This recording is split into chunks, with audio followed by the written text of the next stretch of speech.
ang National Highway na ito ay nakalimutan ko kung saang lugar. Basta, sakop siya sa lugar ng Malalag. Tanging specific ng lugar lamang kung anong pangalan ng isang sitio ang aking nakakalimutan.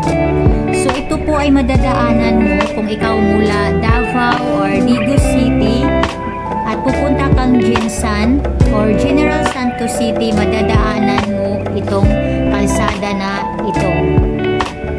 Kung nakikita niyo yung mga ano na yan, of course makikita niyo dahil nasa video.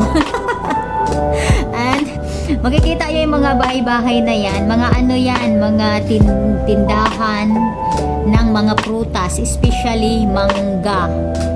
Kung nakikita or napapanood nyo ang aking mga video na may mga post ko na napakaraming mangga, dito po yan binibili dahil palagi po akong bumibiyahe o nadaan sa lugar na ito from Davao to Jinsan at kung pupunta ako ng Coronadal City. Dito ito sa part na ito, nako, takot na takot ako dahil napaka-ano nito napaka-cliff. Cliff talaga, bangin kung tawagin sa amin.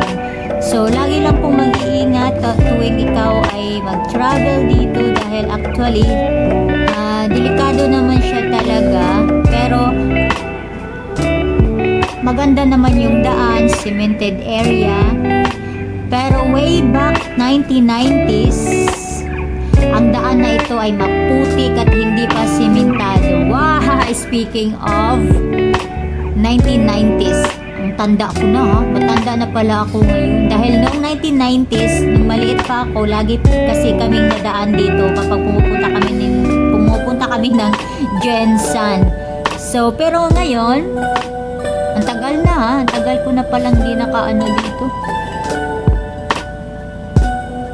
Ayan, kung nakita nyo, yan dito, di ba may mga mangga, yan, may mga mangga na nga, ayan na, nakita nyo na.